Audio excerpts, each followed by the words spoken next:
dirahmati Allah SWT, kita awali kajian subuh hari ini dengan bacaan basmalah. Bismillahirrahmanirrahim.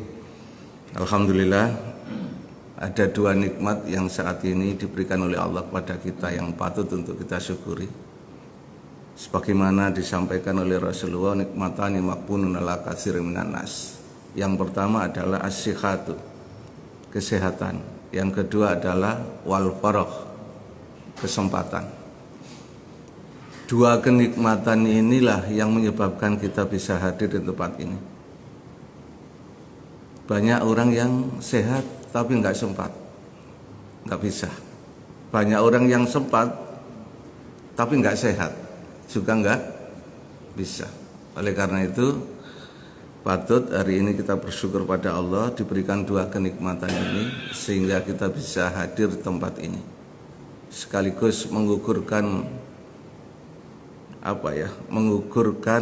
kita masuk neraka sa'ir. Loh kok bisa? Bisa. Di dalam surat Al-Mulk ayat 10 itu Allah mengingatkan, lau kunna nasma'u au naqilu ma kunna fi ashabis sa'ir. Seandainya dulu ketika di dunia saya mau mendengarkan Al-Quran disampaikan, memikirkan apa yang ada di dalam Al-Quran itu, ma kunna fi ashabis sa'ir, gak mungkin aku sekarang masuk neraka sa'ir. Berarti yang gak ngaji,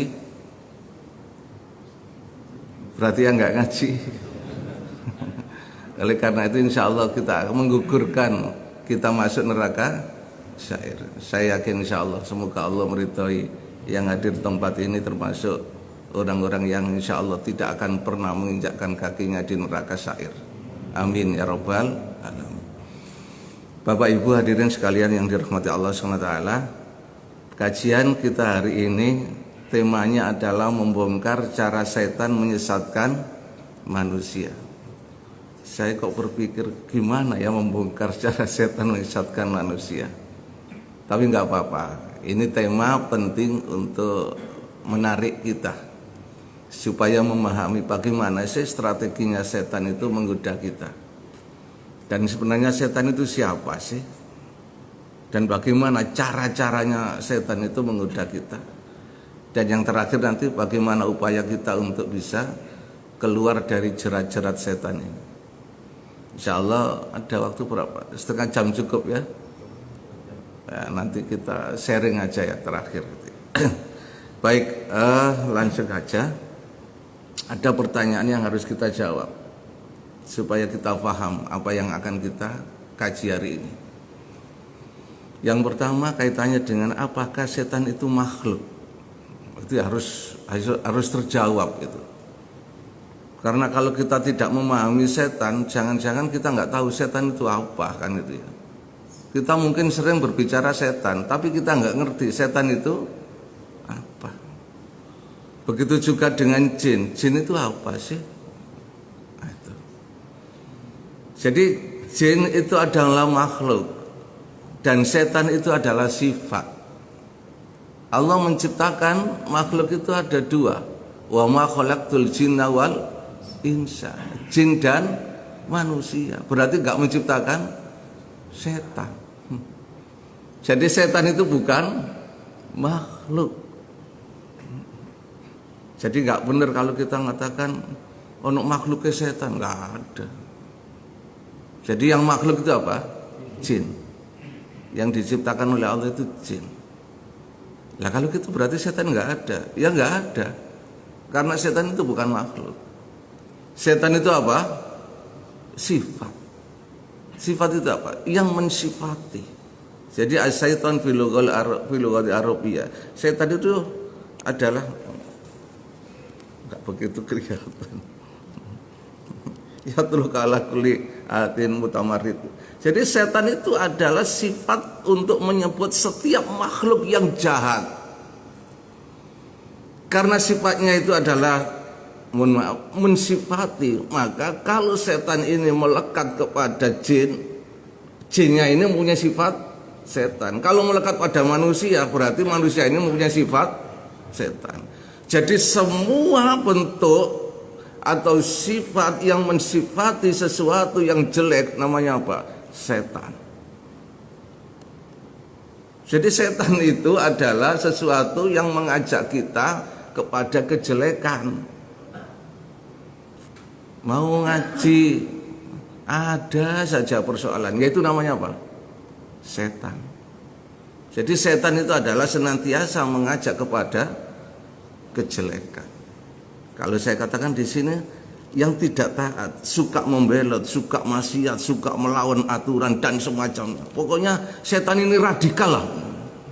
Tahu radikal? Kita kadang-kadang gak ngerti radikal, ngomong radikal.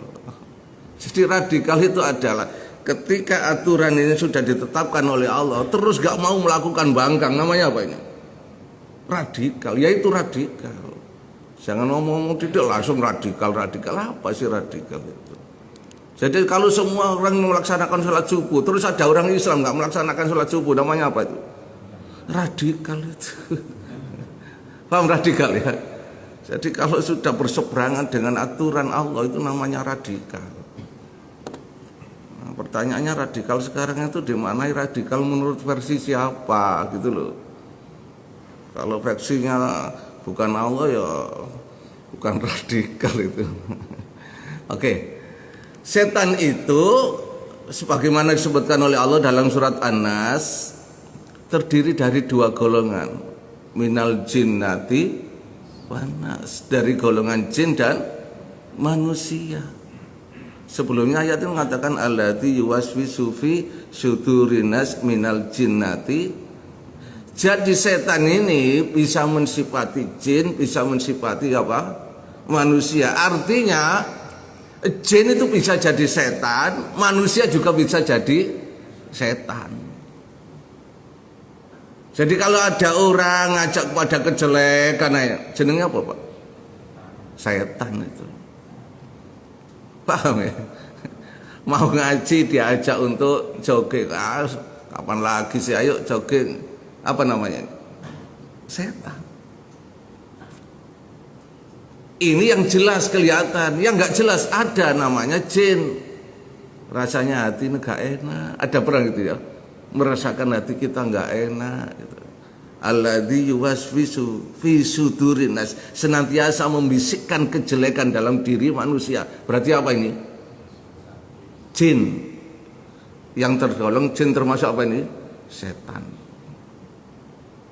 Makanya kita disuruh oleh Allah untuk membaca ta'awudz dengan bacaan apa? A'udzubillahi minas. Ya Allah, jauhkanlah kami dari godaan setan yang enggak kelihatan. Apa? Jin. Nah, yang kelihatan enggak usah membaca ta'awudz. Digebuk aja kena itu, Pak. Lah siapa setan itu? Siapa saja. Bisa anak kita, bisa istri kita, bisa saudara kita, bisa tetangga kita, atau bisa teman karib kita yang senantiasa mengajak kita kepada kejelekan. Namanya apa? Namanya apa? Setan. Bisa dipahami ya? Jadi setan itu bukan makhluk, setan itu sifat. Tapi kalau sudah melekat dengan makhluk, ya makhluk itu namanya apa? Setan gitu. Jadi dinamakan setan itu berasal dari kata sutun. Dalam bahasa Arab artinya jauh. Karena setan itu dijauhkan dari rahmat Allah. Makanya orang yang senantiasa mengikuti kepada satu jalan kejelekan itu namanya jauh dari rahmat Allah. Tadi ayat yang dibaca imam kan luar biasa. Inna hadainahu sabila imma syakiron wa imma kafurun. Lu masih ingat gak? Jangan-jangan kalau tadi nggak dibaca gak ingat. Artinya apa? Allah itu sudah menunjukkan kepada kita jalan yang benar. Ternyata manusia karena godaan setan itu tadi, ada yang ima syakiron, ada ima kafuran. Ada sebagian itu mensyukuri, ada sebagian mengkufuri. Artinya apa? Dengan jalan yang benar ini membenargunakan jalan itu. Tapi ada juga yang menyalahgunakan jalan itu. Sudah dikasih oleh Allah petunjuk begini, ternyata disalahgunakan. Yang ini namanya wa imma kafuron. Jadi jalan Allah itu jalan hadainahu sabila. Jalan Allah itu jalan yang lurus. Tapi tidak setiap orang bisa menggunakan jalan yang lurus itu untuk syukur dibenar-gunakan, tapi juga banyak yang disalahgunakan. Nah, jangan-jangan kita selama ini seperti ini. Sudah jelas tahu aturan tapi aja masih dilanggar. Berarti ini bukan syukuran tapi apa? Kafur. Jadi ayat itu tadi luar biasa, surat Ad-Dahr itu ya. Itu satu ayat, belum yang lain tadi ya. Jadi makanya setiap ayat yang dibaca itu seharusnya kita itu mengambil pelajaran apa yang harus saya dapatkan dari ayat itu. Jangan-jangan los semua, los dol gitu ya. Quran dibaca sekarang belas yang nyantol itu ya. Seharusnya ada satu ayat atau dua ayat. Jadi setan itu dijauhkan dari rahmat Allah.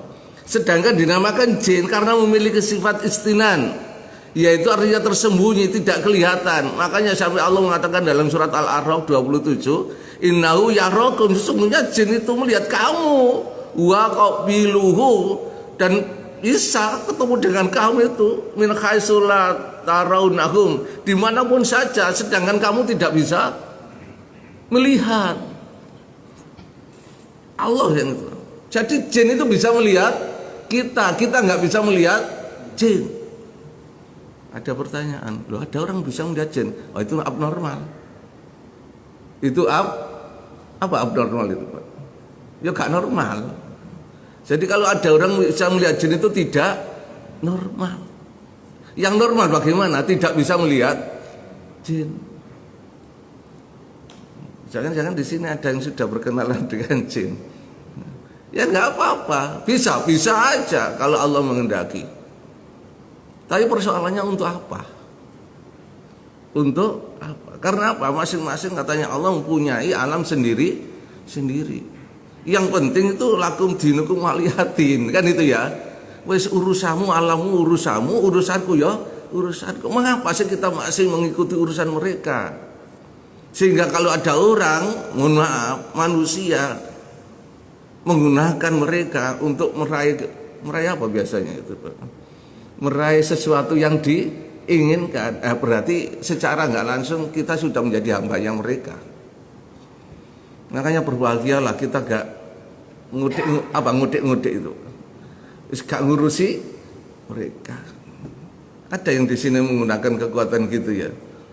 Jangan Pak, jangan. Karena apa? Seluruh amalan kita akan dimiliki oleh mereka. Sholat kita habis, puasa kita habis, terus kita menghadap Allah membawa apa? Karena itu eman hanya untuk kepentingan meraih jabatan aja menggunakan kekuatan. Ada gitu ya. Bahasa Jawa namanya apa? Perewangan Pak ya. Untuk apa sih kok? Kaya ya seperti itu aja ya kan. Paling lama berapa sih kekayaan kita menikmati? Kalau sudah tua bisa nggak menikmati kekayaan? Orang hidup itu ketika muda menggunakan kesehatan untuk meraih kekayaan atau meraih uang gitulah, gampang meraih harta. Tapi begitu tua menggunakan harta untuk meraih, terus kalau gitu cari apa? Pada waktu muda menggunakan kesehatannya untuk mencari apa? Harta benda. Tapi begitu tua menggunakan harta bendanya untuk kesehatan. Rata-rata orang tua yang kesehatan nomor satu Pak. Masih duit pun gak masalah kan itu ya. Tapi begitu muda dulu, tidak mengenal waktu kan itu. Pokoknya duit.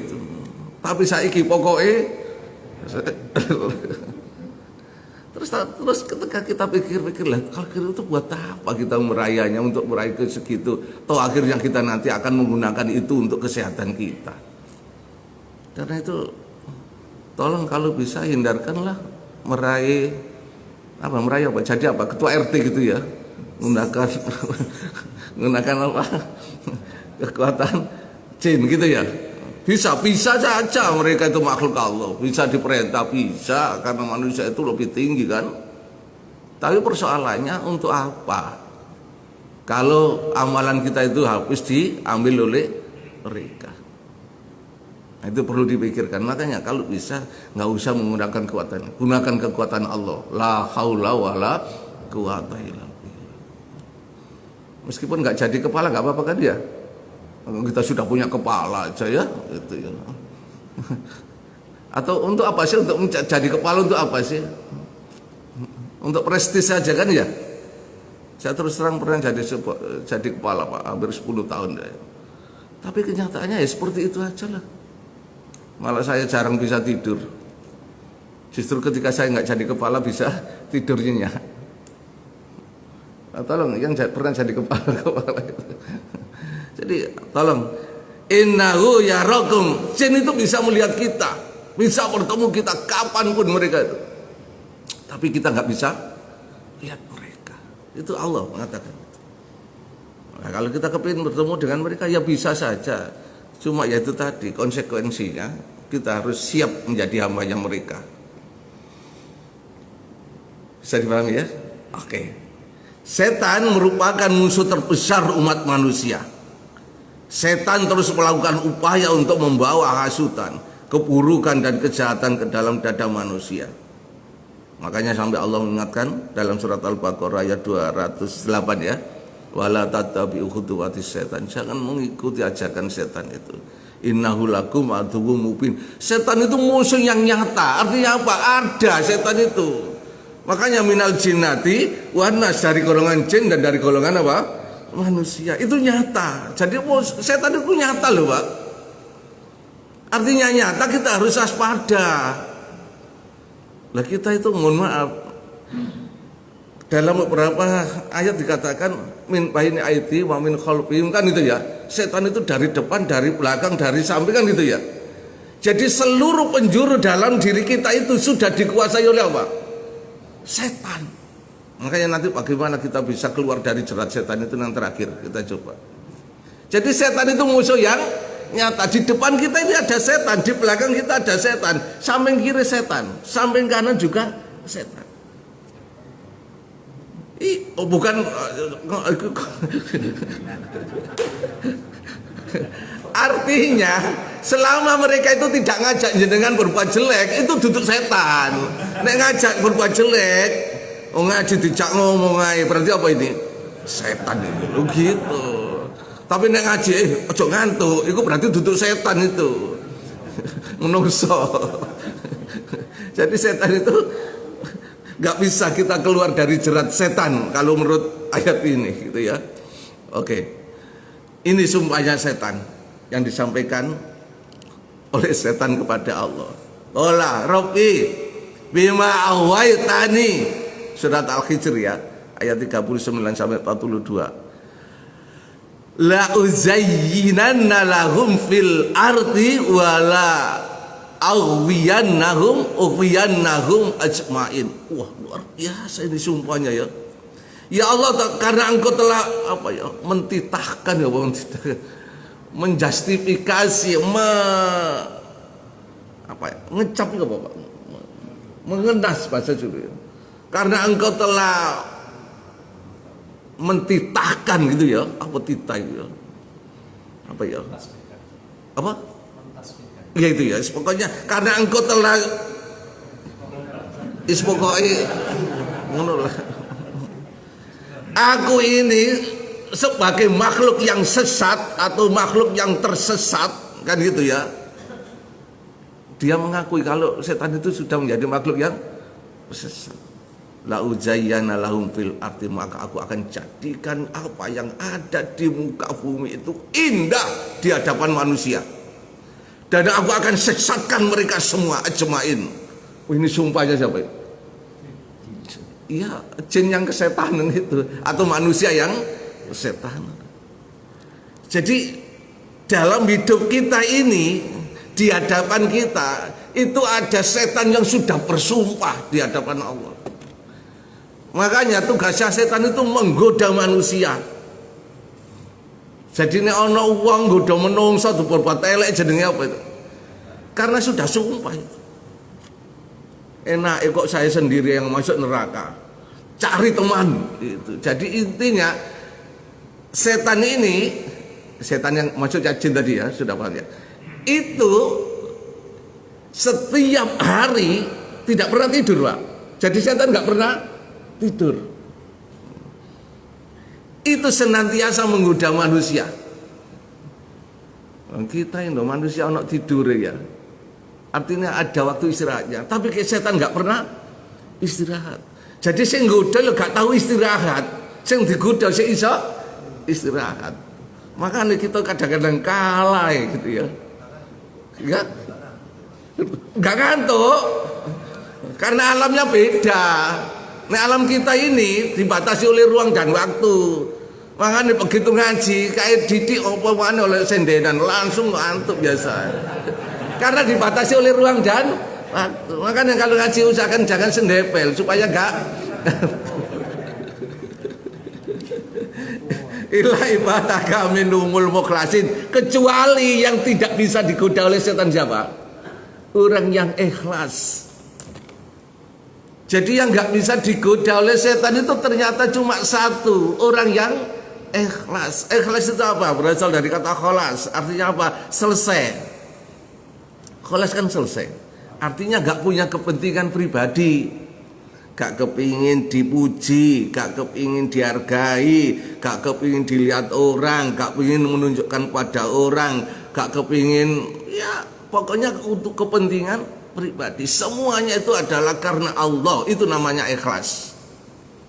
Kalau hanya masih kepingin ini berarti kurang ikhlas. Aku tak ngaji rek, ono panganan kok ya. Berarti kurang ikhlas itu. Karena masih ada kepentingan pribadi. Hati-hati loh ikhlas itu ya. Jadi ikhlas itu bukan diucapkan, karena di dalam surat Al-Ikhlas itu kan nggak ada kata ikhlasnya. Surat Al-Ikhlas surat apa? Qul huwallahu ahad. Ada kata ikhlasnya nggak? Berarti kalau berbicara ikhlas gak usah nguni ikhlas apa enggak, gak usah. Karena ikhlas itu gak usah diucapkan, ikhlas itu dilakukan. Jadi selama apa yang kita lakukan itu bukan karena orang lain, bukan kepentingan pribadi kita, kepingin dipuji dan lain sebagainya, berarti itu kita sudah melakukan keikhlasan. Tapi kalau masih ada sedikit saja, itu tandanya kurang ikhlas. Padahal Allah mengingatkan wa ma umiru illa liya'budullaha mukhlisina. Saya enggak butuh amalanmu kalau kamu tidak ikhlas. Berarti nek kurang ikhlas, ya mungkin yang diterima cuma separuh mungkin ya. Kita infak kurang ikhlas, ya diterima tapi enggak 100%. Karena Allah sudah mengatakan wa ma umiru illa liya'budullaha mukhlisina lahudin. Oleh karena itu tolong keikhlasan. Yang enggak bisa digoda oleh setan siapa? Orang yang ikhlas. Jadi hati-hati. Keikhlasan inilah yang menjadikan kita keluar dari jerat-jerat setan ini. Langsung aja Pak, kita sudah terlambat. Ini kata janjinya setan. Summa la'atiyannaum, kemudian aku datangi manusia itu min baini aidihim wa min khalfihim, dari depannya, dari apa? Belakangnya, wa an aimanihim, dari samping kanan, wa an samailihim, dan samping. Jadi kita ini didatangi setan dari segala penjuru. Gak terasa kan? Gak terasa. Makanya setan itu mendatangi kita dari segala penjuru. Kita ini gak bisa keluar dari jerat setan itu Pak. Kalau modalnya semacam ini. Begitu sholat sudah takbir aja, kunci saya tadi di mana? Ada kan itu ya? Ada kan itu ya? Ada itu. Berarti kena jerat setan. Jadi sulit Pak kita keluar dari jerat setan. Apa sih trik-trik setan dalam menyesatkan manusia? Ada sekitar 8 atau 7 ada, kita coba untuk kaji ya. Yang pertama, tablis iblis. Yaitu setan mencoba menipu pikiran manusia dengan meyakinkan dia bahwa larangan sebenarnya diperbolehkan. Gimana ini? Jadi larangan itu sebenarnya diperbolehkan. Contoh yang paling nyata itu ini. Apa ini? Wa qulna ya Adam uskun, Allah mengatakan hai Adam, kamu tinggallah di surga ini kan ya. Wa zaujuka, dan istrimu al jannah. Wa kula minna rogotan khaisusitum, dan makanlah apa yang kamu sukai. Tapi ingat, wala taqrab hadhihi sajarata, jangan dekat-dekati dengan pohon itu. fatakuna minadz dzalimin, supaya kamu tidak menjadi orang yang zalim. Apa katanya setan? Yang nggak boleh itu, yang dilarang oleh Allah itu cuma mendekati. Takro bukan mendekati. Kalau makan nggak apa-apa, gitu loh. Paham? Jadi luar biasa ya setan ya. Jadi sebenarnya yang larangan itu apa? Gak dilarang. Itu yang dilarang itu cuma mendekati kamu itu. Yang terus makan, ya nggak apa-apa. Karena itu kamu nggak usah dekat-dekat. Tak ambil no aja. Tak ada nggak model gitu ya? Sampean nggak usah melok-melok. Wis kucing ngurusi aku. Pokoknya sampean bondo duit ae kan, ada gitu ya. Halo. Hati-hati loh, sebenarnya yang larangan itu apa? Diperbolehkan. Itu aja, apa strategi setan yang pertama ya? Kita itu gak pernah berpikir ini. Itu strategi setan loh Pak. Banyak sekarang itu orang kena strateginya setan ini. Dia bermain di belakang layar kan itu ya. Itu strategi setan. Wah aku gak melok-melok kok anak buahku sing ikut. Hati-hati ini. Jadi strategi setan yang pertama itu tablis. Apa itu? Mengatakan bahwasanya sebenarnya yang dilarang itu diperbolehkan. Ada lagi wala taqrabuz zina. Jangan dekati zina. Berarti yang dilarang mendekati. Kalau zina sampai lu nih. Setan itu luar biasa ya. Jadi apa ya? Jadi mengatur pola pikir manusia itu, mindsetnya itu dicoba diklik sedikit gitu Pak ya. Waduh, kita kadang-kadang mana semakin pinter gitu kan semakin menggunakan logika biasanya. Orang itu semakin pinter gunakan logika. Nah, logikanya itu mindsetnya diputar sedikit oleh setan. Dik gitu. Langsung manduk-manduk, gak apa-apa berarti ya. Nah, gitu. Lu kan gitu kita biasanya ya. Hati-hati itu tablis itu. Apa itu? Trik setan yang pertama. Kayaknya pernah kita terjerat ini ya. Kayaknya gitu ya. Kembali Pak, kembali. Itu jeratan setan. Yang kedua, tajzin. Apa tajzin? Kamuflase. Apa kamuflase? Jadi setan tidak mengarahkan seseorang kepada dosa dan kejahatan, enggak. Tapi setan ini melakukan itu, menggoda manusia itu dengan apa? Menghiasi secara bertahap. Contoh, ketika seorang mendengar adzan pada malam hari, habis pulang kerja, dingin, capek, kehujanan lagi. Dan setan berkata apa? Santai aja di tempat tidur. Kamu kan masih capek, masih lelah. Besok kan masih ada waktu, kan itu ya. Pernah gitu ya. Itu namanya tajzin. Apa tajzin itu? Kamu jadi seakan-akan itu apa? Seakan-akan wah iya ya.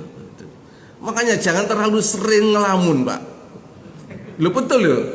Jadi orang Islam jangan sering apa? Pasti gak akan kena tajzin.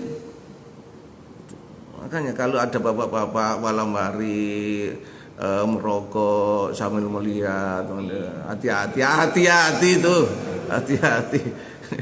Karena apa itu?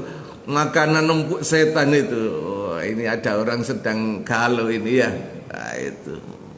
Makanya dulu ketika kita masih di kampung mungkin ketika jaga malam gitu ya. Apa sih ketika kita ronda kok banyak aja pikiran kita jelek, mesti nyolong jambu, nyolong pencet kan itu ya. Ya itu. Karena apa? Semakin kita itu melamun, semakin banyak setan menggoda kita. Alladzi yuwaswisu fi sudurina. Jadi tajin itu adalah kamuflase. Apa itu? Setan enggak mengarahkan kita kepada dosa dan kejahatan, enggak. Tapi apa? Apa istilahnya itu? Kamuflase seakan-akan membenarkan apa yang kita ya terus naik. Pegel awakmu iku pegel itu kok kerja ngono. Nang masjid yamin saja wis ana omah. Pernah gak gitu ya? Setiap hari. Hati-hati tajzian itu ya.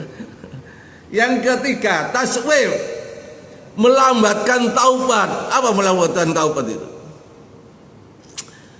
Musik muda nanti ais kalau sudah wah gak pantes terus gak apa-apa.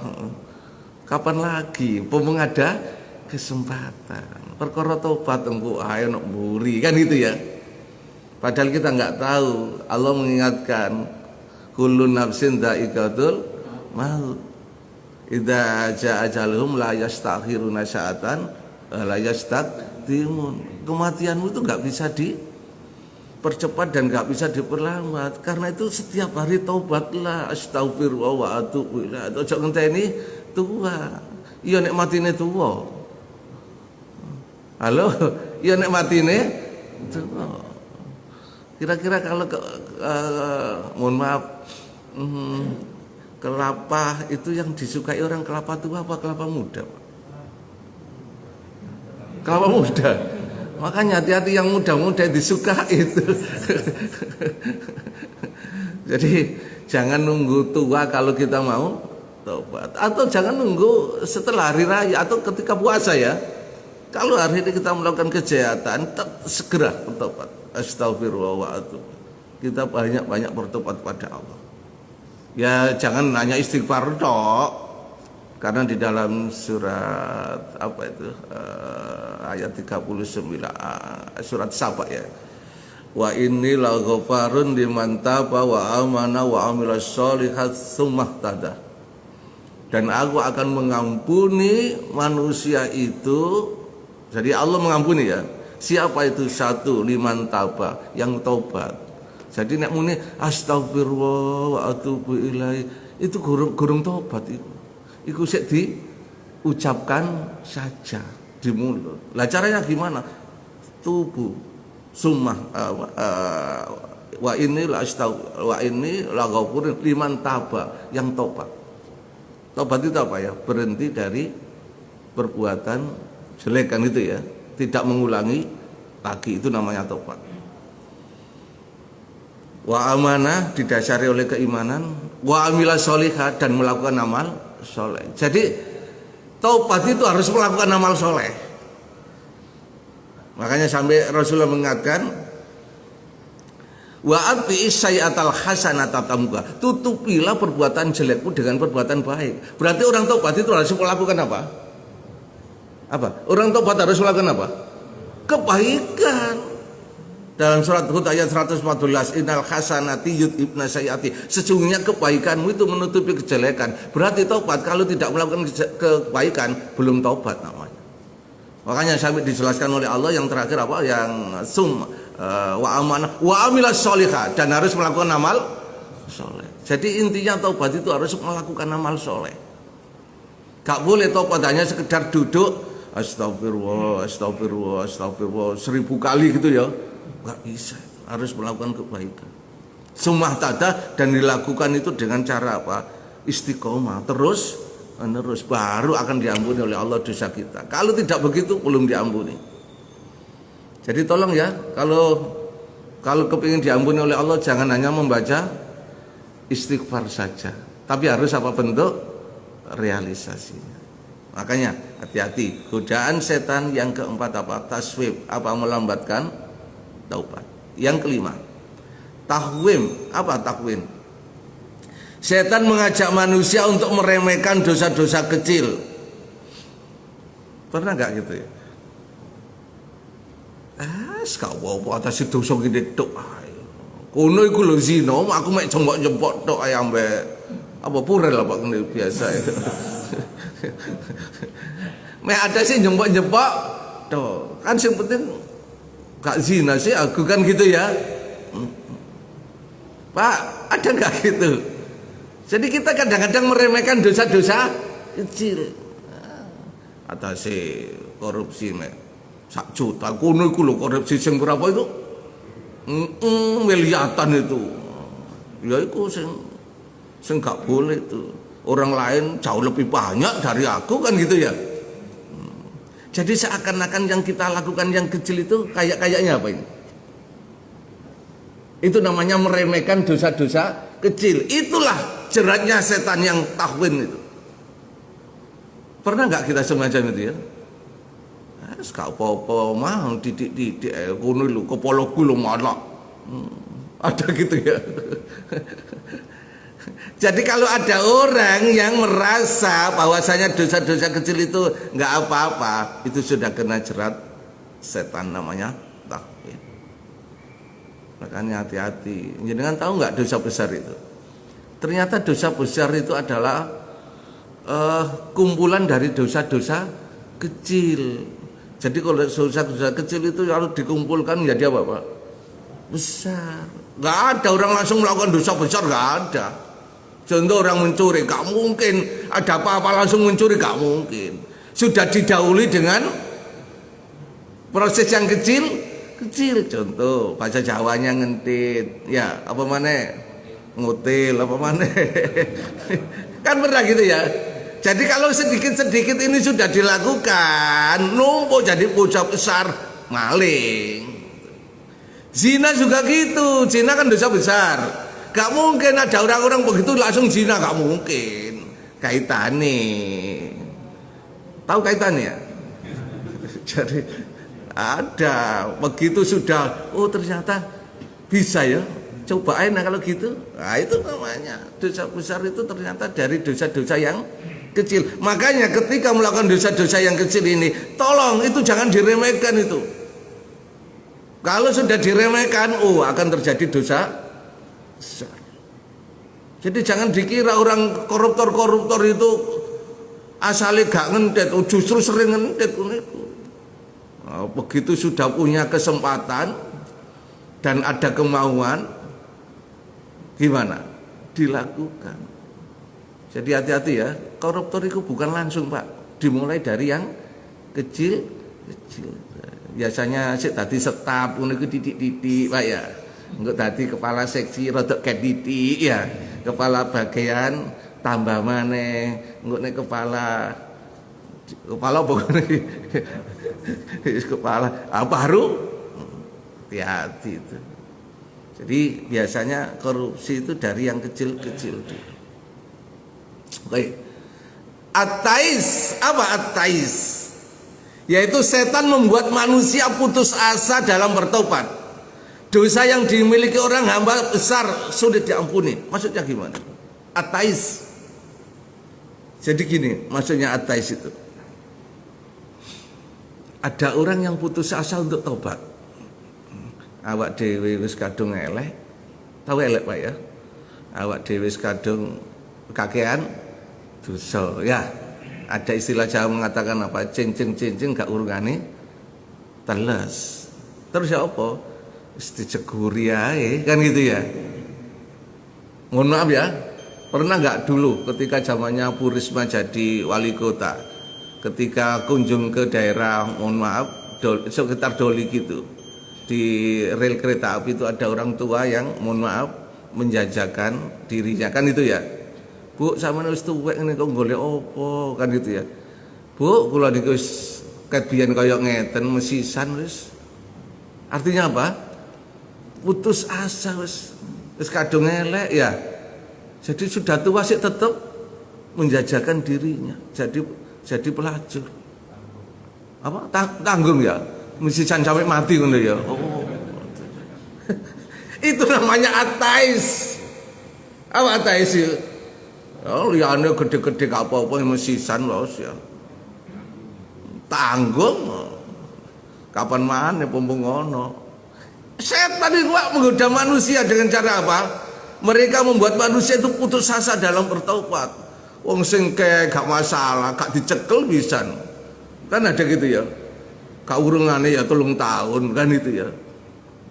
Kita itu berani berbuat gitu karena apa? Digoda oleh setan. Apa caranya? Membuat manusia putus asa. Gak usah, percuma. Jadi orang-orang yang masuk penjara itu tidak semuanya itu akan kembali kepada jalan yang benar. Justru malah apa Pak? Banyak juga yang tambah nemen. Ada tambah nemen itu ya. Tambah hati. Nah itu namanya atais itu. Berarti ada kan ini? Ada ya. Nah, makanya aduun mubin itu musuh yang nyata. Setan berupaya membuat manusia tidak berada dalam jalan yang lurus. Wah, itu kasih setan. Makanya setan itu duduk, mohon maaf ya Pak, setan itu tidak menyesatkan manusia, tidak sebenarnya. Setan itu cuma ngudodok. Tahu ngudo Pak? Apa ngudo? Ngajak Pak ya. Nah, jadi setan itu kalau sudah manusia diajak kepada kejelekan, manusia mau, setan sudah keluar, gak ikut. Paham ini ya? Ayo, gak apa-apa. Begitu manusianya mau melakukan perbuatan maksiat, setannya gimana? Gak ikut setannya, enggak. Jadi ada cerita menarik, setan itu minta pensiun dini kepada Allah. Ya Allah, saya minta pensiun dini. Lu ada apa? Lah manusia sekarang sudah banyak yang sudah jadi setan ya Allah. Lu kok bisa? Iya, sekarang saya jadi kambing hitam terus. Yang anak-anak DE, sing jira DE mesti nyalano setan ya. Jadi setan itu merasa jadi kambing hitam. Jadi sing korupsi dia, sing nikmati dia, kok mesti ngomongnya apa? Ya aku dikudo setan aku, kan gitu ya. Gara-gara apa? Setan. Jadi aku ikut tertuduh terus ya Allah. Jadi intinya setan itu kalau sudah mengajak manusia untuk berbuat jelek, setan itu gak ikut. Jadi apa bahasa sekarang apa Pak? Provokator Pak ya. Iya provokator Pak. Provokatornya ayo terus ayo. Begitu sing apa bahasanya jalan deh ke belakang, gak ikut. Ada gitu Pak ya. Jadi mau apa ini? Bahasa Jawa ngompori Pak ya. Ayo.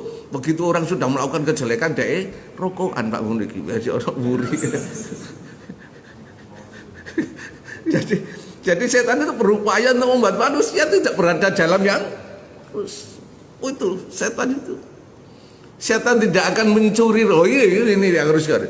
Setan itu gak mencuri rumah kita, gak mencuri mobil kita, gak mencuri harta kita, gak usah khawatir, gak hilang gak harta kita, gak ada. Pangkat kita, jabatan kita, gak akan diambil oleh setan, gak. Tapi setan terus mengintai kita untuk apa? Mencuri keimanan kita gitu loh. Dan itu yang kita miliki. Kalau orang sudah imannya lepas, jadi setan itu mencuri apa? Keimanan kita. Jadi nggak usah khawatir, nggak kaya, nggak usah, karena setan nggak mungkin mengambil kekayaan kita. Nggak usah khawatir jabatannya hilang, enggak, karena setan nggak akan mungkin mengambil jabatan kita, enggak. Yang dicuri setan apa? Keimanan. Kalau keimanan sudah nggak ada, ya sudah selesai. Makanya sampai Rasulullah mengatakan apa? La yu'min, kan itu ya. Tidaklah orang itu beriman. Siapa? Ketika mereka itu berzina. Jadi kalau orang itu sudah berzina, setan itu sudah mengambil keimanan kita. Ketika orang itu mencuri, setan sudah mengambil keimanan kita. Jadi yang dicuri oleh setan itu sebenarnya cuma satu, keimanan kita. Kalau orang sudah nggak beriman, ya sudah lepas sudah. Makanya itu aja yang diambil oleh setan itu. Apa? Keimanan. Idza syarratka hasanatuka wa sya'atka sayi'atuka bahwa cirinya orang itu beriman, ketika melakukan kebaikan dia senang, hatinya bahagia. Tapi ketika melakukan kejelekan hatinya apa? Susah. Itu cirinya orang yang beriman. Lah, kita termasuk itu apa enggak? Jangan-jangan kita nek melakukan kebaikan susah sampai ini ngaji gak mari-mari ya. Pernah enggak itu? Ada gitu ya? Tapi nek melakukan kejelekan senengnya gak jamaah, ada nggak gitu? Hati-hati, itu jangan-jangan iman kita sudah mulai diambil. Jadi cirinya orang beriman tadi apa? Kalau melakukan kebaikan senang bahagia, kalau melakukan kejelekan contohnya kita ngaji ini tambah seneng apa tambah gak seneng ya kira-kira? Iya, tapi sampai ini gak mari-mari. Diakhiri aja kalau gitu. Jadi setan membuat indah keburukan manusia dan lebih fanatik serta merendahkan orang. Salah satu bahaya tidak beriman pada kehidupan akhirat ini, memandang baik perbuatan apa? Buruk. Kita jangan-jangan memandang baik perbuatan yang buruk itu. Setan hadir pada manusia dalam keadaan marah. Hati-hati loh ini. Jadi ketika orang itu marah, setan itu mengajak seluruh anak cucunya, ayo ada orang berkelahi. Langsung apa? Saya ngobong-ngobong itu setan. Terus noe tangannya biasa, ayo. Jadi hati-hati loh. Ketika ada orang marah, setan itu apa Pak? Ngukul. Umpamanya dulu itu di desa itu dikai kentongan. Dung, apa ada orang marah? Wah, datang semua. Makanya ada ketika orang itu marah itu sudah dikendalikan oleh setan Pak. Oleh karena itu hati-hati ya. Jadi nek kita marah, setan itu apa Pak? Oh, banyak ngumpul itu. Oh, anak cucunya setan kan Pak. Setan itu bisa kawin. Saya masukkan jin Pak ya. Itu bisa kawin Pak ya. Dan bisa punya anak. Tapi gak bisa mati. Jadi tambah suwe tambah banyak. Kalau kita kan bisa mati ya. Setan gak bisa mati. Berarti satu orang bisa berapa setan ya kira-kira. Yang goda kita itu banyak itu. Makanya hati-hati ketika ada orang marah, tolong katanya Rasulullah, ketika kamu marah dalam keadaan berdiri, duduk. Sik marah saja berbaring. Jadi kalau marah itu disuruh apa? Duduk. Marah gini-gini, duduklah. Akhirnya marah, iya jangan begitu kan kamu ya. Sik marah ya, ambek berbaring. Ya kamu itu jangan gitu ya. Jadi kalau bisa ketika marah dalam keadaan berdiri suruh apa? Bahkan dalam hadis lain mengatakan kalau kamu marah ambil air wudhu. Karena setan itu adalah panas berasal dari jin itu berasal dari apa? Api Pak ya. Karena itu ketika kamu ambil air wudhu, kamu wudhu insya Allah. Jadi kalau marah langsung ke belakang ambil air wudhu. Pernah marah sama istrinya ya? Ke belakang Pak, wudhu dulu. Setelah itu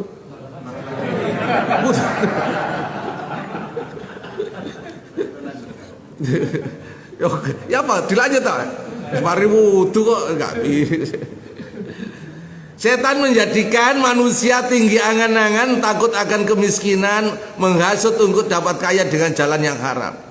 Makanya jangan terlalu sering ngelamun biasa. Enak kuno, pimpinan balik oleh duit ini, awak dewi pancet. Kan pernah gitu ya. Terus ya opo? Ya tak cupu nah itu setan itu mengajak manusia tinggi angan-angan, itu hati-hati, tulul amar, gak boleh ya. Makanya nikmati apa yang diberikan oleh Allah dengan syukur, dengan qanaah. Ini Bapak Ibu, dalam suatu perbincangan malaikat itu pernah mengatakan gitu. Ketika iblis itu mendatangi manusia dari depan, membuat manusia ragu dari akhirat, min baini aidhim, dan dari belakang itu artinya mereka mencintai keduniaan termasuk anak istri, wa min khalfihim itu ya.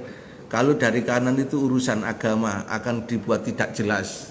Jadi sekarang itu agama dibuat tidak jelas, itu berarti setan dari apa ini? Dari kanan. Dan dari kiri manusia itu akan dibuat tertarik dan senang terhadap kemaksiatan. Jadi nek ngajak pada keelean itu berarti setan sebelah apa? Kiri. Nek masalah agama aku niku sapi, salat wapi kok berarti setan sebelah apa ini? Kanan. Hati-hati loh kita ya. Merasa benar ya, merasa alim, itu setan kanan itu, hati-hati Pak. Terus ngono apa ini? Membuat manusia ragu. Teko enggak ya? Sing ceramah koyo gak teko koyo itu berarti ragu kan ya? Itu setan dari depan. Nek setan dari belakang itu membuat manusia seenak gowes bobong hari itu setan dari. Jadi kita itu diumeti setan gitu. Ini malaikat bertanya, "Ya Allah, kalau setan itu menguasai manusia dari 4 penjuru, lalu bagaimana manusia ini bisa memperoleh keselamatan?" Allah menjawab, masih ada jalan, yaitu jalan atas dan jalan bawah. Jalan atas munajat dan berdoa kepada Allah, jalan bawah apa? Sujud. Jadi kalau kita sudah tidak bisa berbuat apa-apa karena sudah dikepung oleh setan, ingat masih ada dua jalan. Satu, munajat pada Allah. Dua, sujud pada Allah. Insya Allah. Jadi setan itu nggak tahu kalau ada trik manusia bisa keluar dari setan dengan dua jalan ini. Ternyata nggak ada, dari atas dari bawah kan nggak ada ya setannya ya. Nah ini peluang kita. Kalau dalam ilmu bela diri itu kan masih ada space untuk bisa menyelamatkan diri. Nah, kita diberikan oleh Allah dua cara untuk bisa menyelamatkan diri dari godaan setan. Apa yang pertama? Munajat, doa. Jangan berhenti untuk minta pertolongan pada Allah. Yang kedua, sujud. Artinya sujud itu apa? Yaitu beribadah kepada Allah. Kalau orang itu beribadah pada Allah dengan sujud, menunjukkan keikhlasan, saya yakin setan tidak akan mungkin bisa menggoda kita. Jadi gak usah khawatir ya, meskipun kita sudah dikepung oleh setan, masih ada dua jalan. Banyak berdoa kepada Allah. Nah, insya Allah kita akan terhindar dari godaan setan. Saya kira itu Pak. Mohon maaf sudah lebih setengah jam ya. Pertanyaan aja. Ayo kita. Monggo Pak. Nggih. Itu ini tadi disebutkan tadi di slide nomor berapa itu Pak, setan tidak bisa mengambil harta, tidak bisa mengambil apa gitu ya. Saya ingat jadi ingat ceritanya Nabi Ayub gitu kan. Kan waktu itu kisahnya kan Allah setan atau iblis gitu ketemu sama malaikat sama Allah terus cerita-cerita iya Ayub itu bagus gitu. Iya. Iya katanya setan, iya jenengan kasih kaya, iya jenengan kasih suka, istrinya baik, iya, betul, kasih anaknya banyak, ambil boleh ya, ya silakan ambilin. Kemudian setan menyentuh Ayub, kemudian mengambil kekayaannya, mengambil apanya, mengambil keluarganya dan sebagainya, ceritanya jelas. Di situ gimana penjelasannya Ustaz? Ternyata setan dalam kisah itu bisa mengambil kekayaannya Nabi Ayub, bisa mengambil keluarganya Nabi Ayub, bisa mengambil kesehatannya Nabi Ayub. Iya. Baik. Jadi setan itu tidak mengambil kekayaan kita, tapi mengambil apa? Keimanan kita. Artinya keimanan kita itu yang sebenarnya diambil oleh setan. Karena apa? Gak mungkin setan itu butuh kekayaan kita. Setan juga butuh kekayaan, ya kan? Setan juga nggak butuh istri karena sudah punya istri kan gitu ya. Artinya yang diambil itu sebenarnya keimanan. Kalau keimanan dalam diri seseorang itu sudah lepas, mohon maaf Pak ya, maka akan lepas semuanya sudah. Itu yang kita nggak pernah terpikirkan.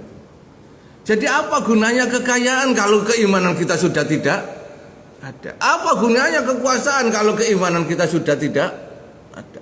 Harta yang terbesar dalam diri kita cuma satu Pak, keimanan. Sampai Allah mengatakan dalam Al-Quran, innalladzina amanu wa amilus sholihat lahum jannah. Yang menyebabkan kita masuk surga itu cuma apa? Keimanan.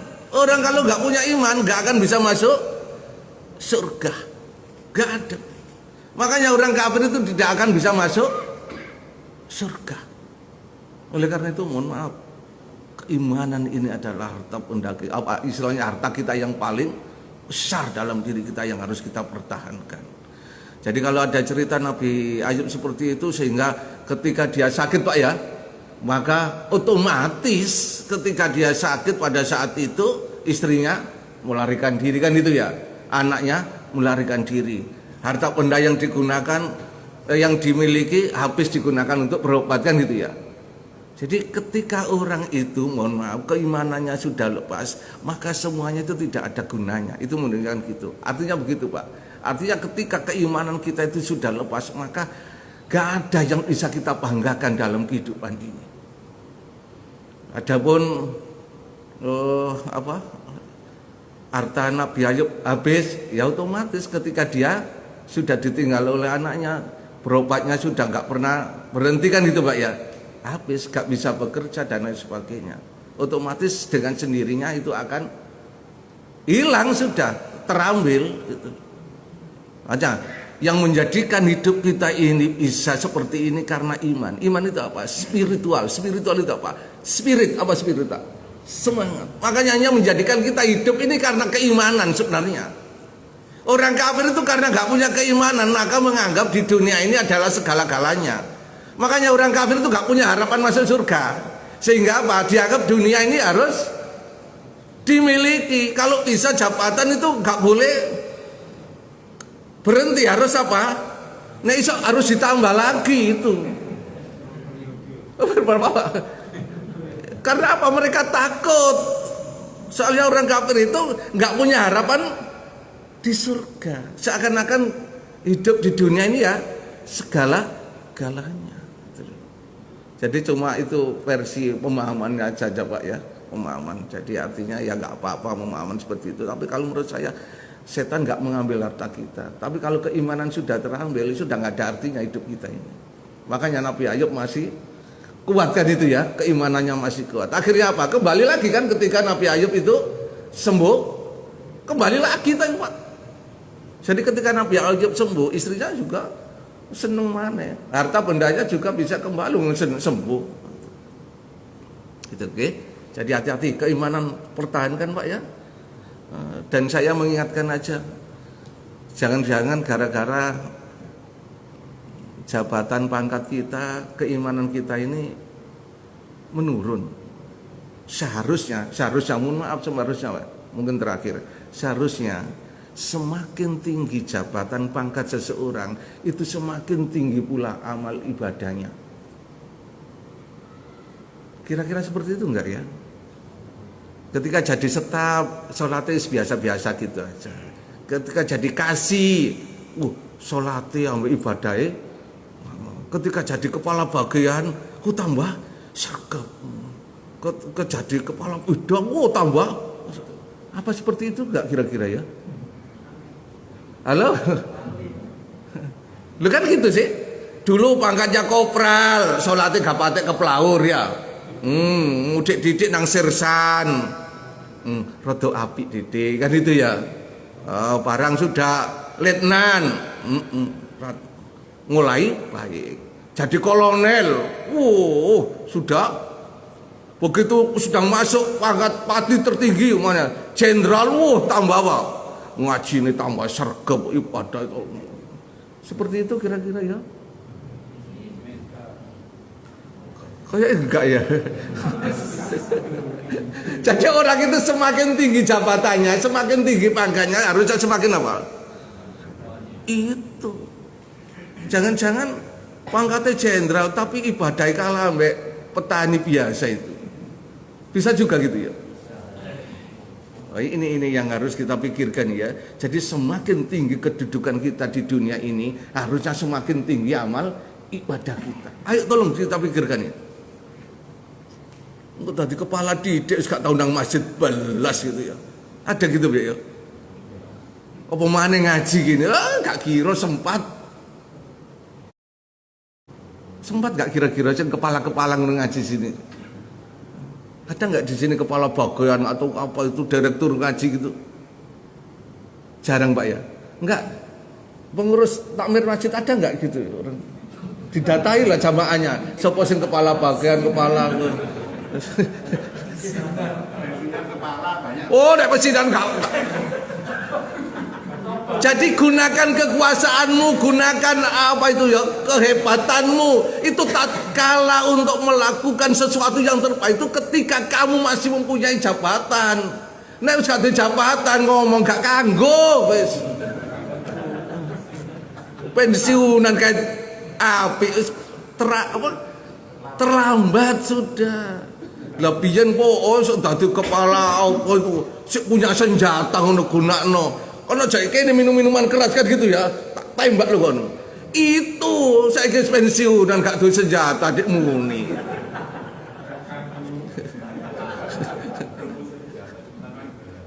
Apa? Oh gitu. Seharusnya gunakan kekuasaan, gunakan jabatanmu itu untuk berbuat baik. Terus gak duwe jabatan kan berbuat baik.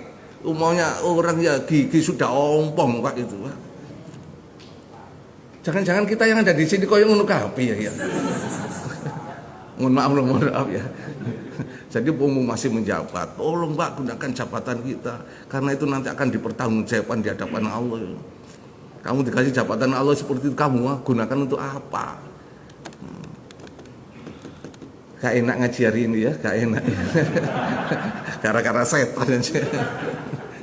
Terakhir satu, sudah siang, nggak ada. Kalau nggak ada, alhamdulillah.